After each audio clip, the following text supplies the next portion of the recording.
D'où vient donc l'odeur de soufre qui précède chacun de ces sombres cortèges? Et quelle folle espérance se soulève avec chaque drapeau noir brandi? Comment l'anarchisme, qui rêve pour notre vieux monde d'un autre futur et combat depuis plus de 150 ans tous les maîtres et les dieux, nous pose-t-il des questions toujours aussi actuelles? Et pourquoi son histoire, qui oscille comme un pendule de gauche à droite, de l'insurrection à l'attentat, est-elle plus que jamais la nôtre?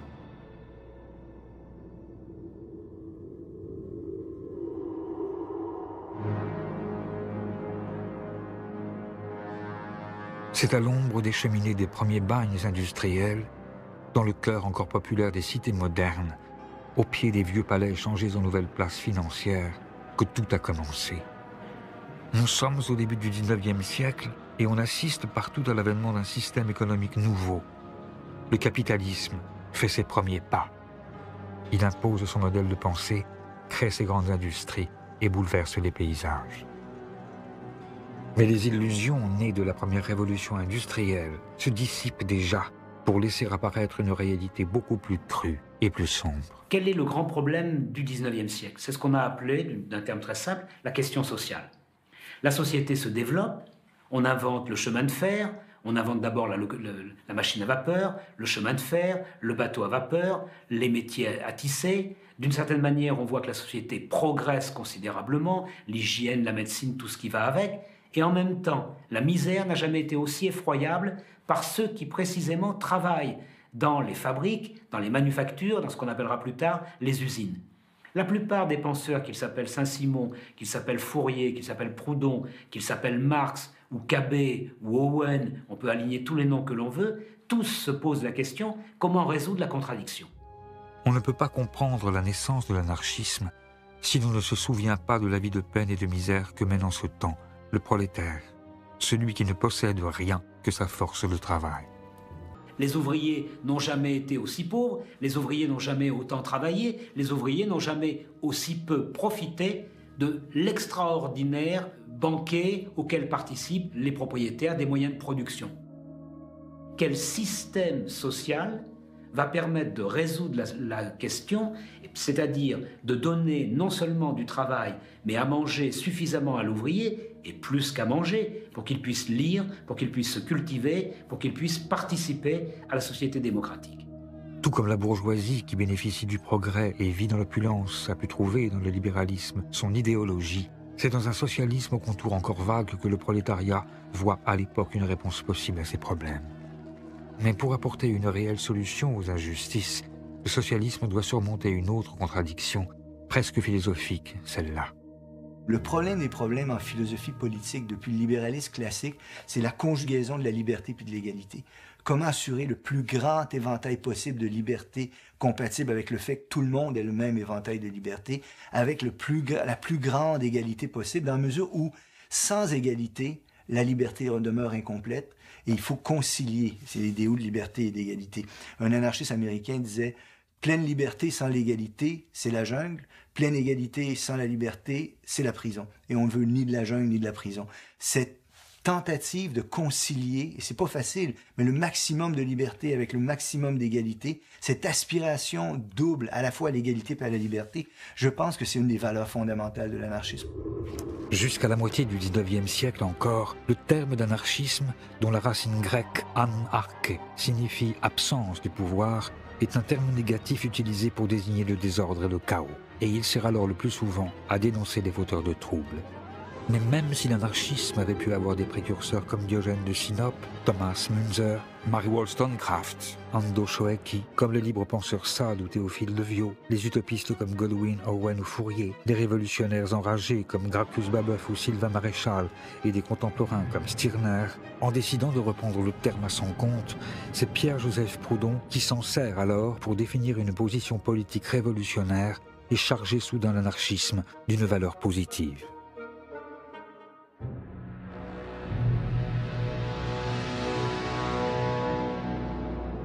Proudhon, il est né à Besançon, au début du 19e siècle. Et contrairement à la majorité des autres théoriciens socialistes, ou même anarchistes, il est issu d'un milieu d'origine populaire. Et la grande force, et aussi la grande originalité de Proudhon, c'est justement de savoir de ce qu'il parle lorsqu'il dénonce les inégalités sociales ou les injustices sociales. Pierre-Joseph Proudhon, c'est aussi un ouvrier, c'est un typographe qui sait lire et écrire, qui est capable non seulement de composer des textes, non seulement de les rédiger avec une plume, mais de les composer et de faire en sorte que cette pensée se matérialise en devenant un livre. Et c'est cette fascination qu'il va trouver dans son métier de typographe qui va l'amener à rédiger un certain nombre de textes qui vont effectivement circuler dans la France de l'époque. En 1840, Proudhon rédige le mémoire qui le rendra célèbre. Qu'est-ce que la propriété? Si la réponse qu'il apporte à cette question, la propriété c'est le vol, fait aussitôt scandale, c'est la profession de foi qu'il prononce quelques lignes plus bas, qui constitue le véritable acte de naissance de la pensée anarchiste. Une formule paradoxale qui dit déjà presque tout. Eh bien, vous êtes démocrate? Non. Quoi, vous seriez monarchique? Dieu m'en garde. Vous êtes donc aristocrate? Point du tout. Vous voulez un gouvernement mixte? Encore moins. Qu'êtes-vous donc? Je suis anarchiste. Quoique très ami de l'ordre, je suis dans toute la force du terme anarchiste. Au même moment où il va se dire anarchiste, il prononce que la propriété c'est le vol. Qu'est-ce que ça signifie? Ça signifie qu'il pointe la propriété comme étant le fondement d'un certain ordre social. Et se dire anarchiste, c'est dire je m'en prends au fondement de l'ordre social repéré comme étant la propriété. Proudhon va même encore plus loin, puisque pour lui, il y a une espèce de lien étroit entre la domination politique exercée par l'État, la domination économique exercée par le capital et la domination religieuse exercée par l'idée de Dieu. Et donc Proudhon est véritablement le père de l'anarchie, puisque c'est le seul qui relie ensemble ces trois formes de domination, et il pense qu'il faut les détruire en même temps si on veut effectivement changer de structure sociale. Si pour changer de structure sociale, Proudhon prône la destruction des pouvoirs, il n'est pas partisan de la violence révolutionnaire. Il imagine plutôt tout un système mutualiste dont sa banque du peuple pourrait être le premier jalon. Sa pensée n'en est pas moins attaquée de toutes parts. Il est critiqué, caricaturé, interdit. Pourtant, ses œuvres voyagent et son anarchisme séduit rapidement les socialistes du monde entier. Comme ce jeune docteur en philosophie, Karl Marx, qui écrit alors qu'il le considère comme le nouveau héros du mouvement ouvrier européen. Ou plus loin, aux marges de l'Europe, dans la lointaine Russie, où le comte Lev Nikolaïevitch Tolstoï emprunte à Proudhon le titre de l'un de ses essais pour nommer son nouveau livre « La guerre et la paix ». Mais c'est avec Mikhaïl Bakounine, un ancien cadet passé par toutes les prisons d'Europe et plusieurs fois condamné à mort, que l'anarchisme va devenir une pensée, à proprement parler, révolutionnaire. Si c'est Proudhon qui utilise pour la première fois le terme anarchiste, Bakounine est peut-être une figure plus importante dans la formulation définitive des idées, dans la mesure où il ajoute aux idées de Proudhon le principe de la révolution. À la différence de Proudhon, en effet, Bakounine prône l'insurrection. Selon lui, la seule manière d'abolir l'État et le capitalisme, c'est une révolution armée. Bakounine entreprend de diffuser la pensée anarchiste au sein de la toute nouvelle Association internationale des travailleurs, plus connue sous le nom de Première Internationale.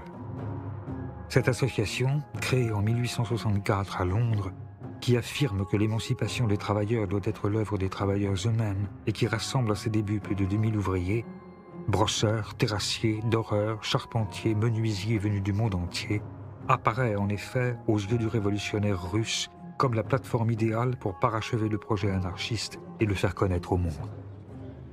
À chaque congrès, on discute des moyens de production. Est-ce qu'il faut les collectiviser? Est-ce que chacun a droit d'avoir ses propres moyens de production? Est-ce que ça doit être commun? Est-ce qu'il faut des coopératives? Est-ce qu'il faut des collectivités? Qu'est-ce qu'on fait de l'héritage? Qu'est-ce qu'on fait de l'argent? Quel est le rôle des femmes? Etc. Enfin, tout un ensemble de problèmes qui a jusque-là jamais été abordé. Mais depuis la mort de Proudhon, entre Bakounine, qui apparaît comme l'héritier du père de l'anarchisme, et Marx, qui, lui, avait rompu depuis longtemps avec l'auteur de la philosophie de la misère, les débats dégénèrent. et leurs querelles, autant personnelles que politiques, divisent bientôt le mouvement socialiste. 3 grands courants émergent. Un courant réformiste, assez minoritaire, qui ne croit pas aux vertus de la révolution. Un courant marxiste, que les anarchistes qualifient d'autoritaire, qui pense que l'ordre nouveau s'imposera grâce à la dictature du prolétariat. Et enfin, le courant anti-autoritaire ou anarchiste de Bakounine, qui prône l'insurrection et la destruction définitive de tout l'appareil étatique. Pour les anarchistes comme pour les marxistes, le communisme est une société sans État, mais les marxistes estiment qu'ils peuvent utiliser l'appareil étatique d'oppression pour construire une société nouvelle, alors que les anarchistes pensent que l'État doit être supprimé dès la révolution sociale, après quoi viendra le communisme. Marx pensait qu'il fallait un parti centralisé, avec une structure hiérarchisée qui serait capable de mobiliser les gens pour prendre le pouvoir, et puis ensuite utiliser ce pouvoir pour créer le socialisme. Bakounine, en raison des idéaux anarchistes auxquels il adhère, en raison de sa méfiance du pouvoir et de l'autorité, est convaincu que c'est une erreur colossale que de penser comme ça. Il a à peu près cette expression prenez le plus grand révolutionnaire, mettez-le sur le trône de toutes les Russies et vous en ferez un tyran dans quelques années. Je prédis, c'est à peu près sa formulation, qu'en Russie, si la révolution qui se produit prend la forme que Marx souhaite, on verra arriver une terrifiante bureaucratie rouge. De manière inattendue, c'est dans les profondes vallées du Jura helvétique que ces conceptions reçoivent leur écho le plus favorable. Et l'invitation que la Fédération des ouvriers horlogers du Val de Saint-Imier lance à Bakounine est le début d'une histoire particulière que la Suisse continue d'entretenir avec l'anarchisme. Les récits d'époque témoignent d'une séduction réciproque, vraiment. Bakounine parle toute la nuit, les gens l'écoutent, après on pousse les chaises et les tables et puis on danse dans le café où a eu lieu la conférence, on partage le thé, on fume des pipes et on n'arrête pas de discuter. Il reste plusieurs jours et il va revenir à plusieurs reprises dans la région. Bakounine est séduit par leur capacité de s'auto-organiser. C'est ça qui fait une rencontre indispensable pour que la suite se passe. C'est depuis cette fédération jurassienne, qui demeure aujourd'hui encore l'un des bastions mondiaux de l'anarchisme, que Bakounine, avec son mètre 99 et ses yeux impeccablement bleus, lui qui parle 5 langues, noue des contacts avec des révolutionnaires venus des 4 coins du monde. Comme les Suisses James Guillaume ou Waldemar Schwitzgebel, les Italiens Malatesta et Cafiero, l'Allemand Johann Most, les frères Élie et Élisée Reclus, le Belge Victor Dave, l'Espagnol Anselmo Lorenzo, ou un peu plus tard, le prince russe Kropotkin, qui deviendront bientôt tous des figures du mouvement. Et grâce à eux, l'anarchisme s'internationalise et devient la pensée la plus populaire parmi les différents courants du socialisme. Pour être honnête, et même en comptant large, le nombre des marxistes à cette époque dans l'international était seulement de 1000 membres. Alors que les anarchistes, eux, étaient beaucoup plus nombreux. Il y en avait 60 000 en Espagne, 15 000 au Mexique, et leur fédération était bien plus puissante. Devenus effectivement majoritaires en nombre d'adhérents au sein de l'Internationale, les émules de Bakounine et de Proudhon sont particulièrement nombreux en France aussi. Quand éclate la Commune de Paris en 1871, les anarchistes sont donc aux premières loges. Et avec les autres révolutionnaires, ils se lancent à corps perdu dans l'insurrection. C'est un grand espoir, c'est un grand rêve. Tout à coup, une ville entière qui devient autonome, qui se défait des maîtres, qui se défait du vieux monde, qui réinvente tout. Pendant 73 jours, Paris s'insurge, fusille quelques généraux, brûle les cadastres, renverse les vieilles idoles et rend le pouvoir au peuple. Sur les ruines de l'ordre ancien, oubliez les divisions au sein de l'Internationale, les révolutionnaires essaient tous ensemble de bâtir un monde meilleur. On donne à chacun selon ses besoins, on nourrit les indigents, on alphabétise les illettrés, on soigne les infirmes. On sépare l'Église et l'État. Les arts redeviennent accessibles à tous, les femmes s'éduquent, votent et disposent de leur corps, et la ville fonctionne presque sans gouvernement. La Commune à la lettre n'est pas un événement anarchiste. Mais c'est la première tentative de destruction intégrale de l'État, de destruction immédiate de l'État. Il y a l'idée d'un seul coup d'un soulèvement et d'une prise en main à l'échelle d'une capitale de la vie économique, politique par la population elle-même. Même si la Commune n'est pas anarchiste, ceux qui se disent anarchistes ou ceux qui vont le devenir, comme Louise Michel, sont en première ligne. Et quand le mouvement s'étend aux grandes villes françaises, Bakounine en personne vient participer à l'insurrection lyonnaise. Il abolit l'État, l'espace de quelques jours, et croit lui aussi que le grand soir est enfin arrivé. Mais déjà, le pouvoir contre-attaque. Les communards élèvent des barricades et se préparent au combat. Au cours d'une longue semaine, dans le Paris d'Haussmann, une guerre civile a lieu où les travailleurs, hommes, femmes et enfants, affrontent une troupe armée et entraînée. Et la terreur contre-révolutionnaire est à la hauteur de l'effroi que la Commune a jeté dans les rangs de la bourgeoisie. La troupe fusille au hasard. La fine fleur du prolétariat est coupée. Paris se change en un immense charnier. Un massacre dont on n'a pas idée aujourd'hui. On a longtemps discuté sur le nombre de morts. 25 000, 30 000, c'est probablement plus près de 20 000. Mais tuer avec les fusils de l'époque, mettons 20 000 personnes en une semaine, c'est quasiment impossible. Ça veut dire que si on a arrêté de tuer le 28 mai 1871, c'est parce que la terre de Paris, parce que les caniveaux, parce que les égouts n'arrivaient plus à absorber le sang. La brutalité de l'écrasement de la Commune de Paris a choqué beaucoup d'ouvriers en Europe et dans le reste du monde. Et les anarchistes se sont dit, si l'État peut agir de la sorte, alors nous aussi nous avons le droit d'agir de la même façon.